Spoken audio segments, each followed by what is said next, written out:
Hello everyone, welcome to our channel. This is class number 42nd of Geographical Thought. Geographical Thought में हम German school of geography पढ़ रहे थे। German school of geography में हमने दो ज्योग्राफर पढ़े। स्टार्टिंग की थी हमने ऑस्कर पैस्टेल से। ऑस्कर पैस्टेल के बाद फिर हमने किसके बारे में पढ़ा? रिस्टोफन के बारे में पढ़ा। आज की क्लास में हम फ्रेडरिक रैडजेल के बारे में पढ़ेंगे। रैडजेल की बात की जाए तो इनका जन्म 1844 में हुआ। कहाँ पर हुआ? जर्मन स्कूल ऑफ ज्योग्राफी पढ़ रहे हैं तो सीधी सी बात है जर्मनी ही आएगा। तो इनका जन्म कहाँ हुआ? जर्मनी में हुआ। ये कौन है? फ्रेडरिक रैडजेल की ये तस्वीर है। फ्रेडरिक रैडजेल ये ट्रेंड रहे किस में? जूलॉजी एंड जियोलॉजी में। Zoology and geology. इनका जो प्राइमरली कंसर्न था वो किससे था? नेचुरल साइंस, प्राकृतिक विज्ञान से था। ये ट्रेंड हुए जूलॉजी एंड जियोलॉजी में। कहाँ? म्यूनिस में। म्यूनिस। एंड ये याद रखना है नेचुरल साइंस से कंसर्न रखते थे। इनका मेन वर्क ह्यूमन ज्योग्राफी में ही देखने को मिलता है और यूनिवर्सली ये जाने जाते हैं फाउंडर ऑफ ह्यूमन ज्योग्राफी। तो ये पॉइंट याद रखने लायक है, इस पॉइंट को याद रखना है। He is universally recognize as founder of human geography. मानव भूगोल के ये क्या है? फाउंडर माने जाते हैं। किसके लिए जाने जाते हैं? जो डार्विन के बायोलॉजिकल कॉन्सेप्ट थे इनको इन्होंने अप्लाई किया था। किस पर? ह्यूमन सोसाइटी पर। कैसे? जैसे डार्विन ने क्या है स्पीसीज से रिलेटेड थ्योरीज दी। ठीक है, डार्विन ने क्या बोला था? कोई एक स्पीसीज है, कोई एक स्पीसीज है, अब वो क्या है एक जगह से दूसरी जगह जाएगी तो एनवायरनमेंट के संपर्क में आके यहाँ पर क्या है इसमें चेंजेस देखने को मिलेंगे। तो ये क्या है डार्विन ने बोला। एंड डार्विन ने ये भी बोला कि जो सुपीरियर स्पीसीज है, सुपीरियर स्पीसीज वो क्या है किसी एक एरिया में तभी एग्जिस्ट कर पाएगी जब वो इन्फीरियर स्पीसीज को यहाँ से हटा देगी। एंड इन्फीरियर स्पीसीज को हटाकर ये अपनी टेरिटरी को एक्सपेंड कर लेगी। तो ये थ्योरी थी डार्विन की और डार्विन की इसी थ्योरीज को रैडजेल ने अप्लाई किया था। रैडजेल ने इसको क्या है ह्यूमन के साथ क्या है रिलेट कर दिया था। कैसे रिलेट किया था आगे आगे जैसे क्लास में हम बढ़ते जाएंगे वहाँ पर बताए जाएंगे।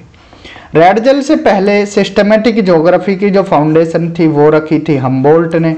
हम्बोल्ट के बारे में हमने डिटेल में पढ़ा था। अलेक्जेंडर वॉन हम्बोल्ट ने, जिन्होंने किसकी बात की? सिस्टमेटिक ज्योग्राफी की बात की थी। उन्होंने अनेक जगह ट्रैवल किया था,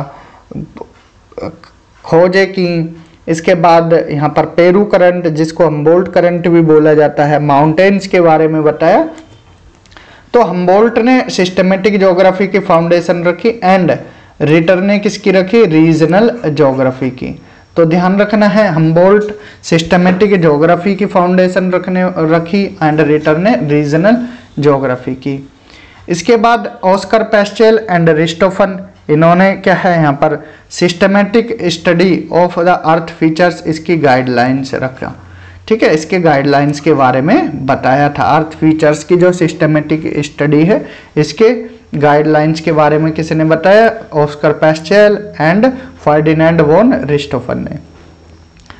रैडजेल ने एंथ्रोपोजियोग्राफिया टर्म को कॉइंड किया। यहाँ पर इन्होंने किसके बारे में बताया? अनेकों ट्राइब्स के बारे में बताया, अनेकों रेसिस के बारे में बताया, इनके रहन सहन के बारे में बताया कि अलग अलग रेसिस कैसे रहती हैं, life of the different tribes and Nations. यहाँ पर इन्होंने इस एंथ्रोपोजियोग्राफिया टर्म को तभी दिया। ठीक है, रैडजेल टुक रिटर्स ह्यूमन ज्योग्राफी स्टिल फर्दर। रैडजेल ने जो रिटर की ह्यूमन ज्योग्राफी थी इसको आगे बढ़ाया और सब डिवाइड कर दिया दो पार्ट में। एक पार्ट में एंथ्रोपोजियोग्राफिया एंड सेकंड पार्ट में पॉलिटिकल ज्योग्राफी। तो ह्यूमन ज्योग्राफी को एंथ्रोपोजियोग्राफी एंड पॉलिटिकल ज्योग्राफी में डिवाइड किया। एंथ्रोपोजियोग्राफी में इन्होंने किसके बारे में बताया? जो लिविंग स्पेस है, स्पीसीज हैं, ट्राइब्स हैं, इनके बारे में। पॉलिटिकल ज्योग्राफी जो लिखी इसमें इन्होंने यहाँ पर बताया नेशंस के बारे में कि कोई नेशन कैसे एक्सपेंड करता है अपनी टेरिटरी को। तो ये रेडजेल ने कुछ कॉन्सेप्ट यहाँ पर दिए हैं। रेडजेल किसके लिए जाने जाते हैं? अपनी थ्योरी के लिए, ऑर्गेनिक थ्योरी ऑफ स्टेट, जिसको लेबेनसरम बोला जाता है। लेबेनसरम में उन्होंने क्या बोला? He compares the evolution of the state to the living organism. तो जैसे हमने बताया था कोई एक लिविंग ऑर्गेनिज्म है, वो सरवाइव कब कर पाएगा? जब वो अपने आसपास के जो भी हैं इन्फीरियर कैटेगरीज की लिविंग स्पीसीज है उनको ख़त्म कर देगा और अपनी टेरिटरी को एक्सपेंड करेगा। सेम इन्होंने क्या है लेबेनसरम का कॉन्सेप्ट दिया, ऑर्गेनिक थ्योरी ऑफ स्टेट। इसमें इन्होंने क्या बताया कि कोई स्टेट तभी डेवलप कर पाएगा जब वो अपनी टेरिटरी को बढ़ाएगा, अपनी टेरिटरी को एक्सपेंड करेगा, और जो इन्फीरियर स्टेट्स हैं मतलब कमज़ोर स्टेट हैं उनको यहाँ से अपनी कॉलोनी बना लेगा, ठीक है, ख़त्म कर कर अपनी कॉलोनी बना लेगा, तभी वो स्टेट क्या है सरवाइव कर पाएगा, ठीक है। इन्होंने क्या है अप्लाई किया था डार्विन के जो बायोलॉजिकल कॉन्सेप्ट थे इनको ह्यूमन सोसाइटी से रिलेट करके, इसी को क्या है सोशल डार्विनिज्म बोला जाता है। तो ध्यान रखना है रेडजेल ने जो डार्विन के कॉन्सेप्ट थे इनको ही अपनाया और इनको ही अप्लाई किया था। बात है कब की? 1878 की, ये 1978 नहीं 1878 है एंड 1880 है। 1878 से 1880 के बीच, यहाँ भी 1800 कर लेना, ठीक है, ये टाइपिंग मिस्टेक है। 1878 से 1880 के बीच इन्होंने 2 बुक लिखी नॉर्थ अमेरिका से रिलेटेड। इसमें इन्होंने फिजिकल और कल्चरल ज्योग्राफी के बारे में बताया था। ये मोस्ट इम्पोर्टेंट है, इन्होंने अपनी बुक लिखी एंथ्रोपोजोग्राफी कब? 1871 से 1899 के बीच में। तो ये याद रखना है, बुक का नाम याद रखना है, ठीक है। इसके बाद इनका जो मेन फोकस था, मेन फोकस किस पर रहा? जो लोगों की लाइफ स्टाइल है, style of life of people, ये कैसे इफेक्ट करते, फिजिकल फीचर्स और लोकेशन कैसे इफेक्ट करते हैं मानव की लाइफ स्टाइल को, इसके बारे में भी एंथ्रोपोजोग्राफिया में इन्होंने बताया। इसके 2 वॉल्यूम में, फर्स्ट वॉल्यूम में इन्होंने बताया था study of man and earth relationship, मानव का किसके साथ, पृथ्वी के साथ कैसा संबंध है, इसके बारे में इन्होंने बताया था। एंड सेकंड पार्ट में बताया इन्होंने कि मैन का जो इन्फ्लुएंस है एनवायरनमेंट पे कैसे देखने को मिलता है। तो ये किसने बताया? रेडजेल ने। एंथ्रोपोजोग्राफिया में रेडजेल ने कौन सी अप्रोच अपनाई? Deductive approach. डिडक्टिव अप्रोच को हमने बार बार बताया है, जिसमें क्या है जनरल से पर्टिकुलर की तरफ जाया जाता है, जनरल से पर्टिकुलर की तरफ मतलब डिडक्ट किया जाता है। He pointed out the great contrast in the way people make use of the land in two places that are physically very much alike. इन्होंने यहाँ पर बताया है कि 2 जगह, मान लीजिए ये हम माउंटेन के आसपास की जगह है और ये भी सेम फिजिकल फीचर्स है, सेम मतलब एक देखने में एक जैसी हैं।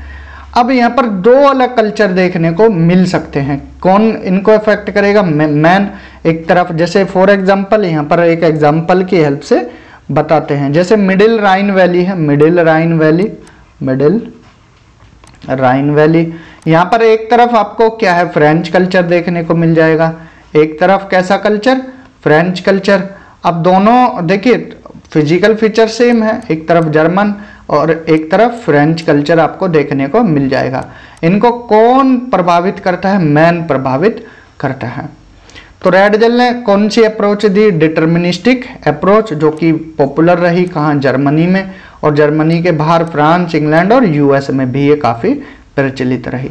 रेडजेल ने फिलॉसफी को अपनाया survival of the fittest in a physical environment. इसमें क्या बोला कि कोई फिट इंसान ही सरवाइव कर पाएगा, ऐसे ही सेम नेशन सरवाइव कर पाएगा, ऐसे ही लिविंग ऑर्गेनिज्म, ठीक है, तभी सरवाइव कर पाएगा जब वो फिट हो और इसके बाद वो अपनी टेरिटरी को एक्सपेंड करे। सर्वाइवल ऑफ द फिटेस्ट का कॉन्सेप्ट पूछ लिया जाता है। फ्रेज किसने दी थी? स्पेंसर ने। स्पेंसर एक इंग्लिश फिलोसफर थे, 1876 में इन्होंने सर्वाइवल ऑफ द फिटेस्ट का कॉन्सेप्ट दिया था। 1857 में रेडजेल ने पॉलिटिकल ज्योग्राफी बुक लिखी और इसको कंपेयर किया स्टेट टू एन ऑर्गेनिज्म। इसको इन्होंने कंपेयर किया स्टेट को किसके साथ, ऑर्गेनिज्म के साथ। जैसा कि हमने बताया कोई ऑर्गेनिज्म कैसे सरवाइव कर पाएगा, सेम वही केस इन्होंने स्टेट के साथ बताया था। तो इस बुक में इन्होंने क्या है एम्फेसाइज किया, I state like some simple organism must either grow और डाई, या तो कोई स्टेट ग्रो कर जाएगा या डाई कर जाएगा। ठीक है, जैसे ये कोई स्टेट है, स्टेट या तो ये सरवाइव कर पाएगा, सरवाइव, या फिर डाई कर जाएगा। डाई इन द सेंस दूसरे की कॉलोनी बन जाएगा, दूसरे के अधीन हो जाएगा या डेवलप कर जाएगा। ठीक है, इस फिलोसफी को इन्होंने लेबेंसरम का नाम दिया, लिविंग स्पेस का नाम दिया।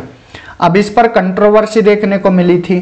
ठीक है, जो सुपीरियर नेशन है या सुपीरियर लोग हैं उनको क्या है, अपनी टेरिटरी को एक्सपेंड करने का अधिकार है, अपनी टेरिटरी को एक्सपेंड करने का अधिकार है। ठीक है, तो ऐसे ही इन्होंने बोला कोई एक स्टेट है, किसी एक स्टेट को भी अपनी टेरिटरी को एक्सपेंड, जैसे लिविंग ऑर्गेनिज्म डार्विन ने बताया, तो ये रेडजेल ने बताया स्टेट से रिलेटेड कोई स्टेट अपनी टेरिटरी को एक्सपेंड कर सकता है। ठीक है, इसी को लेकर कंट्रोवर्सी स्टार्ट हो गई थी। अब यहाँ पर द सुपीरियर नेशन दस ruling over the inferior people, जो सुपीरियर नेशन है वो इंफीरियर नेशन को क्या है अपने अधीन कर सकता है। इसी पॉलिसी को फॉलो किया किसने, जर्मन्स ने। कब, सेकेंड वर्ल्ड वॉर के टाइम में। हिटलर का नाम आपने सुना होगा। ठीक है, तो ये जो इनकी पॉलिसी थी ये हिटलर ने अप्लाई की थी। कब, सेकेंड वर्ल्ड वॉर के टाइम पर। रेडजेल ने एक्सप्लेन किया ह्यूमन सोसाइटी कैसे प्रोग्रेस करती है स्टेजेस में।